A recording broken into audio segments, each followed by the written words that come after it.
Hello, and thanks for being here. This is Robert with Life Recovery Consulting. I wanted to apologize for my last attempt at live. It was Facebook. I hate Facebook, I found out.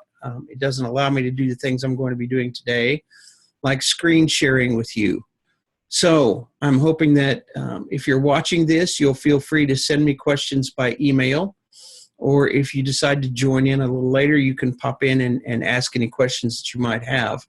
I'll be doing these events, I hope, on a monthly basis. And today what we're going to cover roughly is kind of my view of autism and autism treatment. And then in future broadcasts, we'll get into things like sensory issues and the trauma that the social pariah status creates, things like that. Today, I want to focus more exclusively on kind of my view of how the brain interacts, a little of the brain science and research that I've been doing, and how I think that comes together in creating these trauma experiences for individuals on the spectrum. Are there any questions right now? Okay. No, so we're going to move on here, and I'll tell you a little about me. I've got about 24 years of experience in the field. I started out just doing direct care, just showing up at the homes of individuals who were on the spectrum. And at the time, there was a real difference between Asperger's and PDD and some of these other diagnoses. That was before the DSM-5.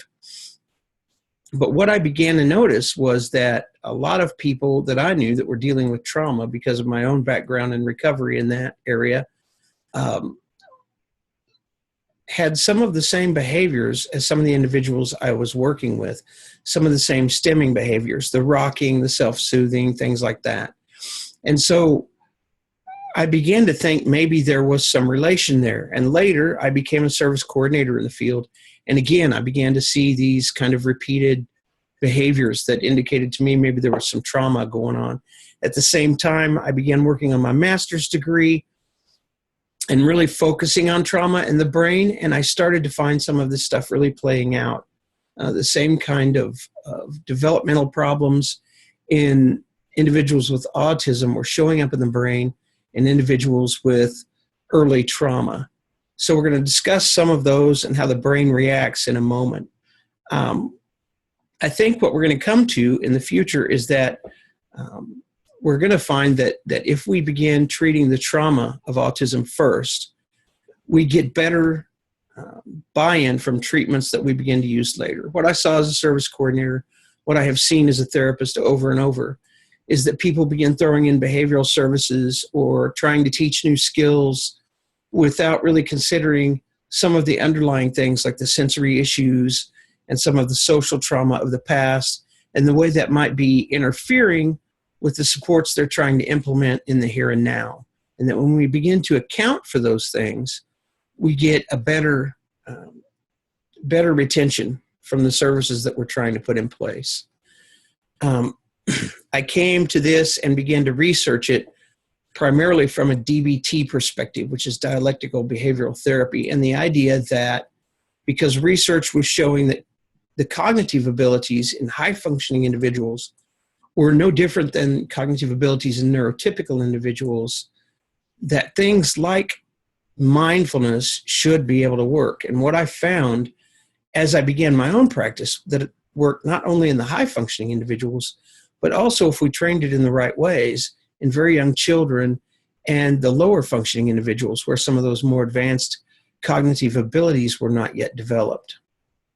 So let's go on into discussing the brain a little bit here. I am going to kind of cover how just the brain in general works in response to stress and anxiety and fear. And then we'll talk a little bit about how the autism brain is even more primed for that response. So I'm going to share my screen here. And I'm going to start with this image of the brain, which I think we can see if we go here. You'll have to excuse me. This is my on-the-fly kind of going here.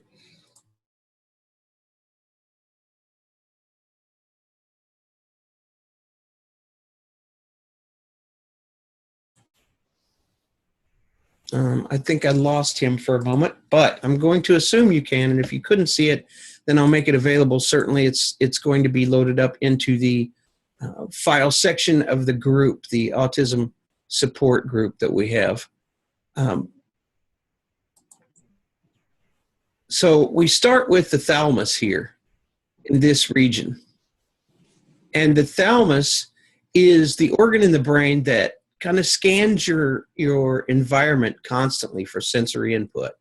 So it's constantly checking in on what you can see, what you can hear, what you can smell, what you can feel, all those things. And it's just collecting that data as a lump sum. And then it sends that data over here to this little orange organ at the base of the thalamus. So you can see they're really connected here, very close to each other. It sends it there, and it sends it to the frontal lobe region.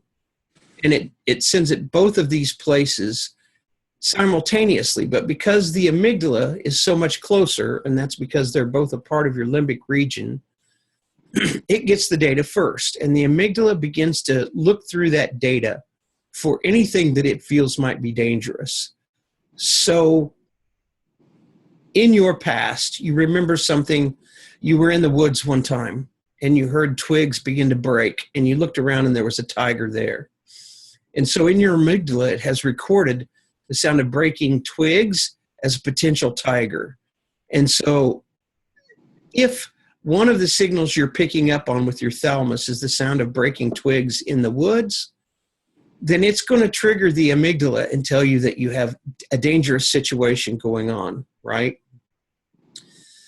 And what that does is the amygdala creates an instant kind of feedback loop, fight or flight. It triggers chemicals like cortisol and adrenaline to run through your body and heighten your senses even more and make you ready for running away or picking up a stick to fight the potential tiger.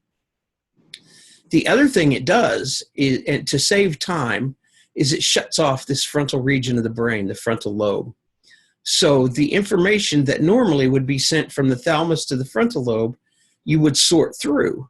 And so if you're a little calmer, because you know other things can create the sounds of twigs in the woods cracking, then you might take the time to run this data through your frontal lobe and think, okay, well, what am I seeing? It didn't sound like it was that big a thing crashing through the woods. Maybe it's just a rabbit or a squirrel, right? But if you've been attacked by the tiger in the past, all that sensory input from that attack is going to be the primary thing, and it's going to shut down your frontal lobe really quickly, so you don't have time to filter through that and decide what it might be other than something dangerous, and you go immediately into that fight or flight state.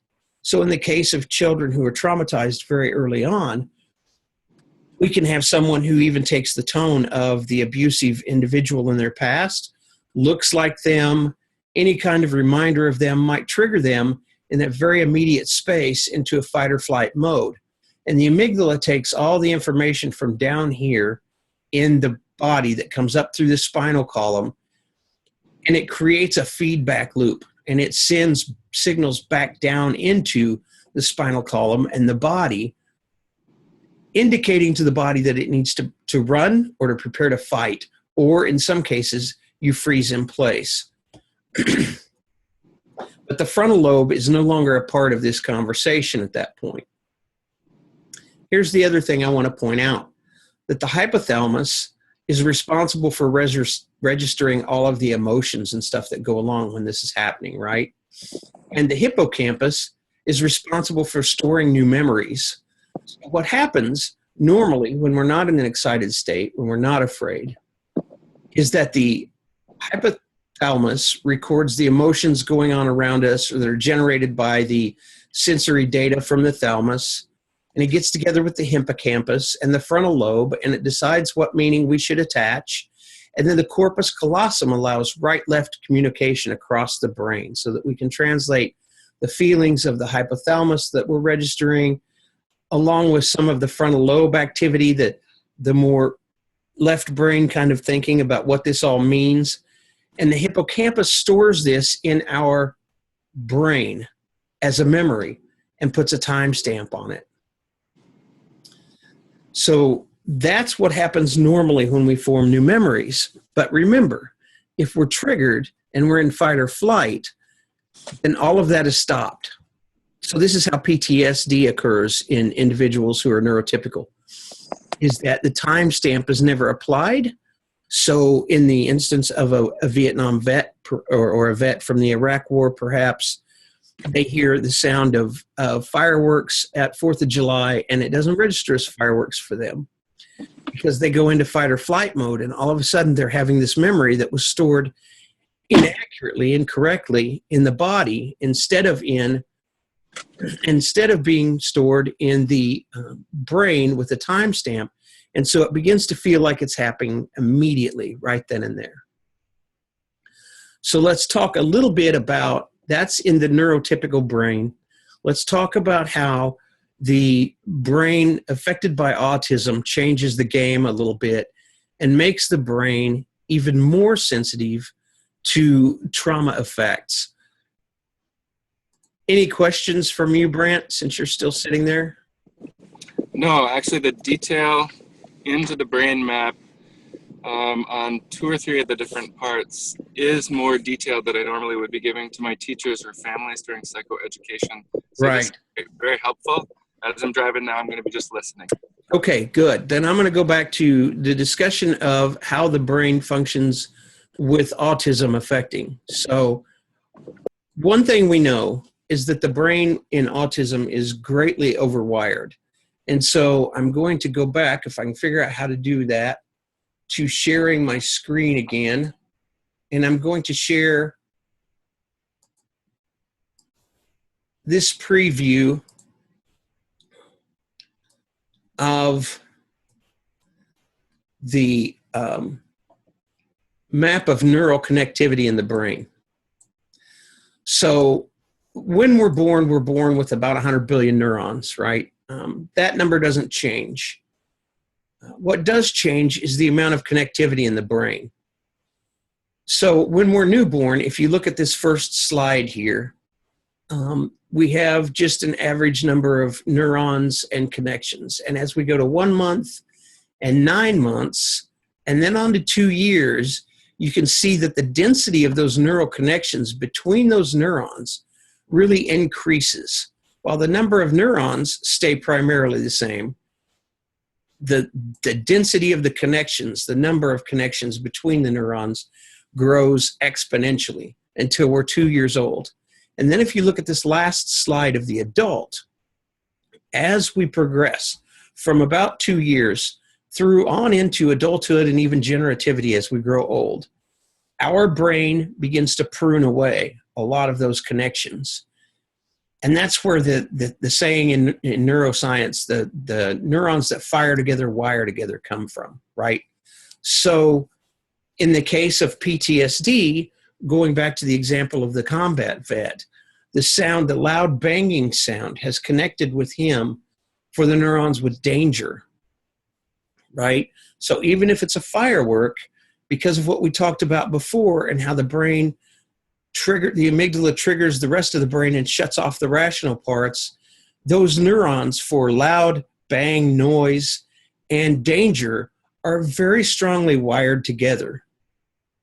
Now, as we go along in life, the neurons that aren't wiring together, that aren't being used, they prune away. So if we're not, for instance, introduced to the same stimulus, say for the smell of an orange over and over and over again, then we don't know what that is. And that may be, when we're in adulthood, if we've never experienced an orange, a very new sensory kind of thing for us that becomes confusing initially. Because over time, because we didn't use that section was pruned away. The thinning of these connections allows us to improve our executive functioning, to switch from one decision to another based on those old connections, right?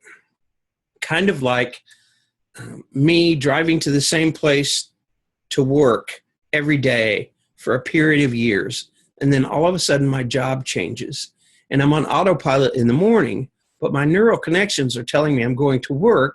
And before I know it, I've driven 2 miles out of my way going to my old job because I'm in that autopilot mode.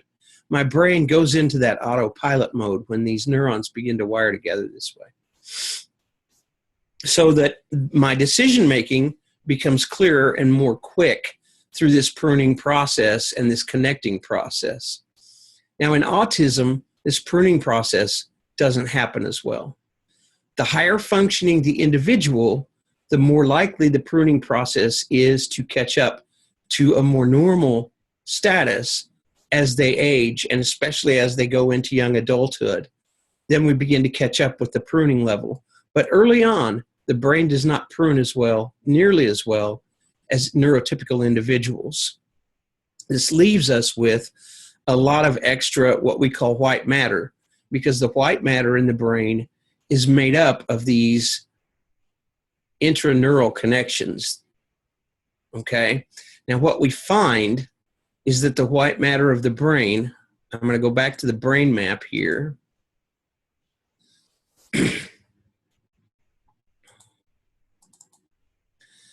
The white matter of the brain here in this area, especially back in this region back here, is very damaged, often denser than it should be, and sometimes kind of broken up and spongiform when it shouldn't be.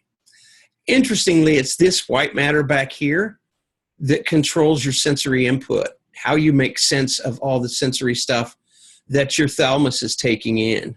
And that white matter becomes damaged. Some of the other things that are different often in the autistic brain are that the amygdala can be larger and denser than in most individuals, which means this little organ here that is responsible for triggering fight or flight is more primed to do so.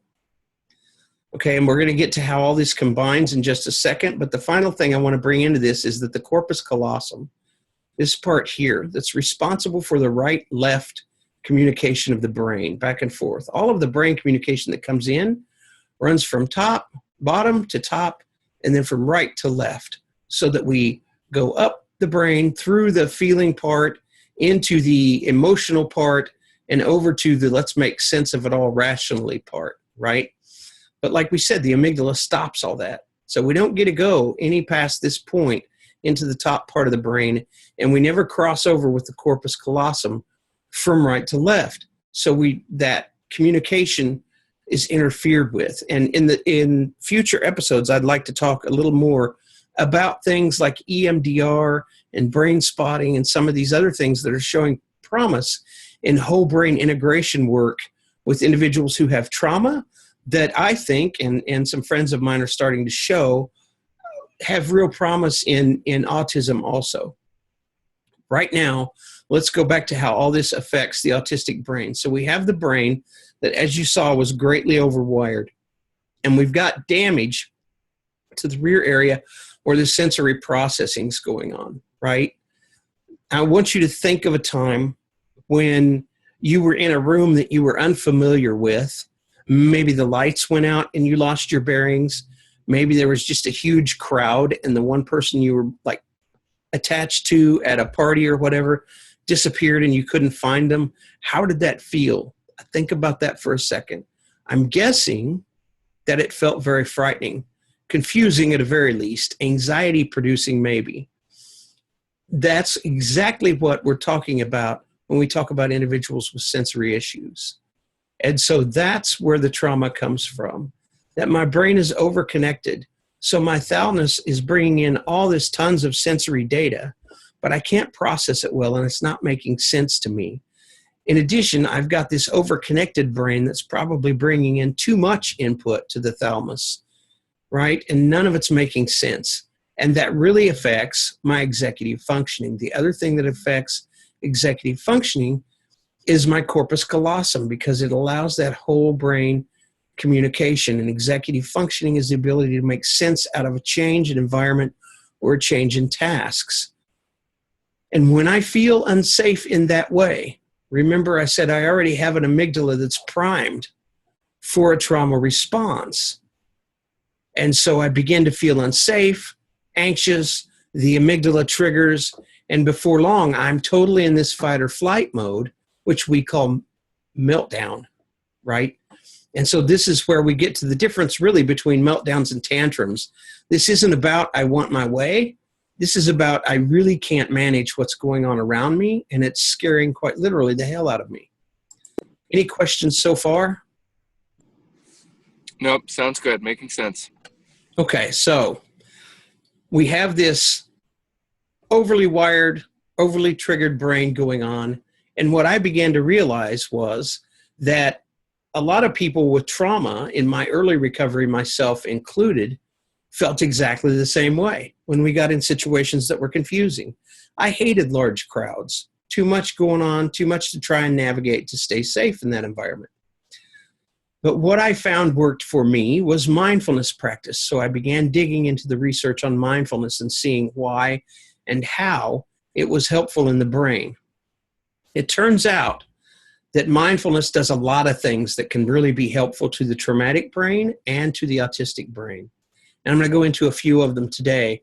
And then there's more of this research. I have scads of this research available in the book when it comes out. And I'm more than willing to talk with anybody. If you want to email me later, you can get a hold of me at robert@liferecoveryconsulting.org.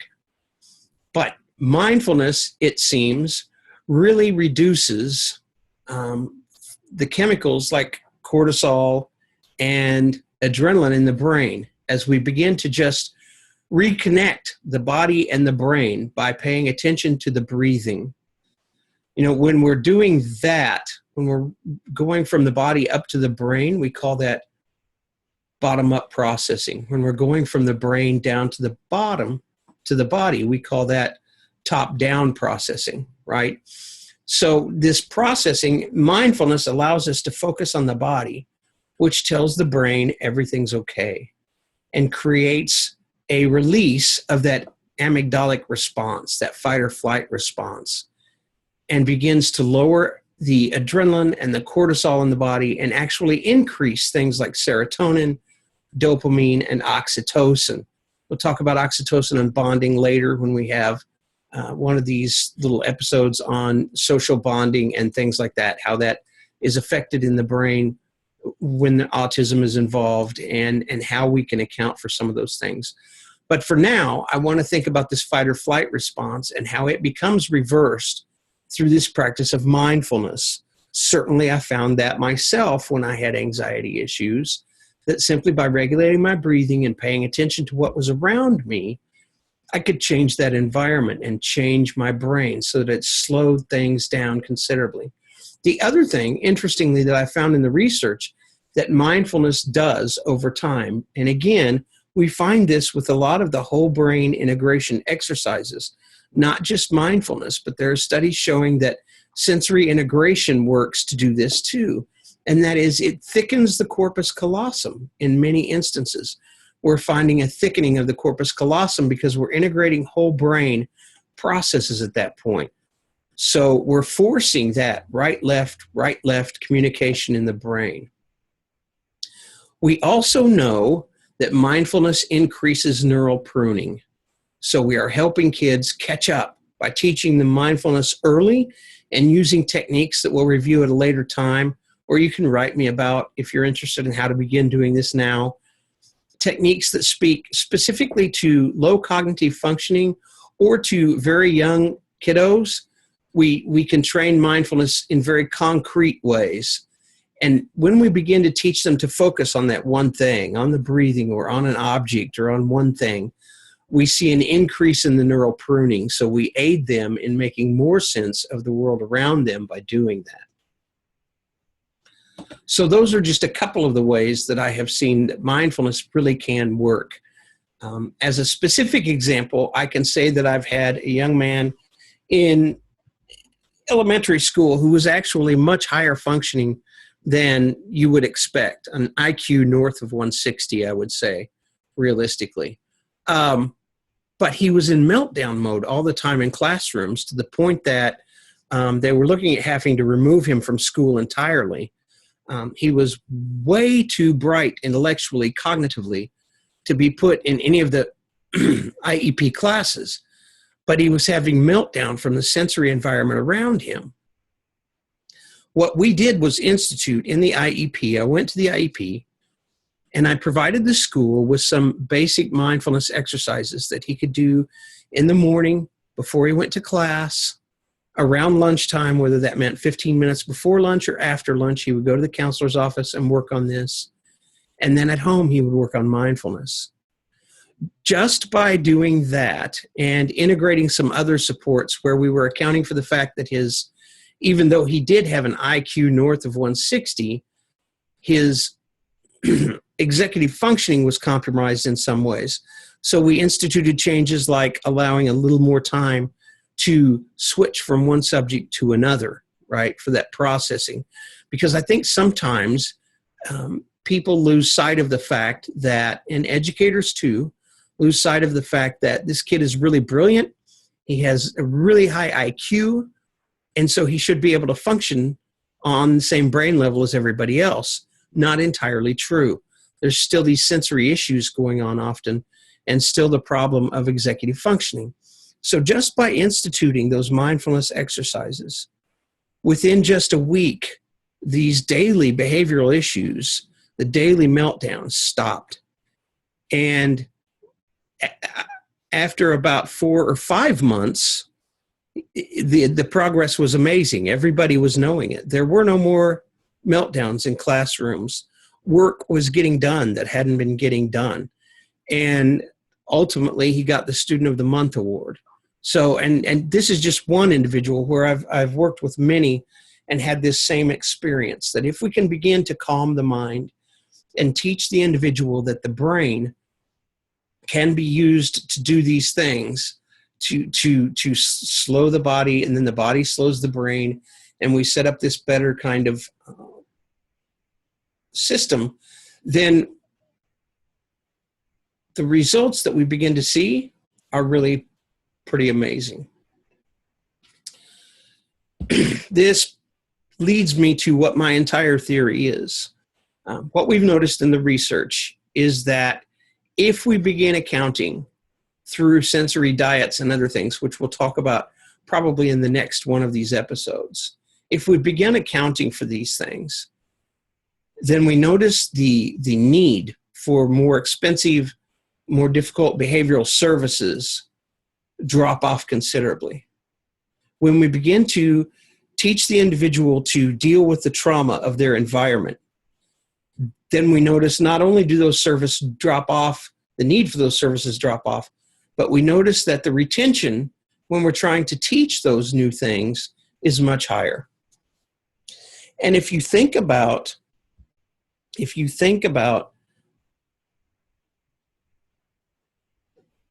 Maslow and the hierarchy of needs and how that plays out, we know this is true. This is why in schools we have school lunches for kids who maybe are not eating at home as regularly as we would like to see them, because that becomes something that will stand in the way of learning. We know that kids with early childhood trauma and trauma in the homes that come to school often show up in the counselor's office, where we need to teach them to regulate through that trauma long enough that they can learn from what's going on in the classrooms. There's no difference here. The only difference actually is that the trauma is not being induced by others, but by the environment around them. And then later, as they get older, that trauma becomes more a social trauma, this social exclusion and pariah experience or direct bullying. So I see that Brant has gone now, and I'm assuming there are no other questions. So what I would like to do is end the day here and say, feel free to sign up on the Facebook group called Listening to Autism. I'll be starting a podcast the 30th of this month. The first 2 or 3 episodes will come out. And that podcast, you'll be able to find that podcast on most of the major platforms, in addition to the podcast page that I'll be setting up. And it will also be called Listening to Autism, the Listening to Autism podcast. If you have any questions after watching this video, feel free to post them in the group at Listening to Autism support page, or email me at robert@liferecoveryconsulting.org. You can also find there on the Listening to Autism support group a link to the book that's going to come out. And the first 50 individuals to sign up for the book will get half off. And I know who they are because as I get notifications of new people signing up for the notice of the release of the book, I put a little star by them and they obtain VIP status that way. And then you get a discount on the book when I get ready to get into the circulation. I'm hoping that will be out, and it'll be a deeper explanation of many of these things in February. So if there are no further questions, I think we'll end today's broadcast. Brant? Thank you, Robert. Thank Yep. you. It sounds great. I appreciate your work. Thanks for coming. Bye-bye. Yep.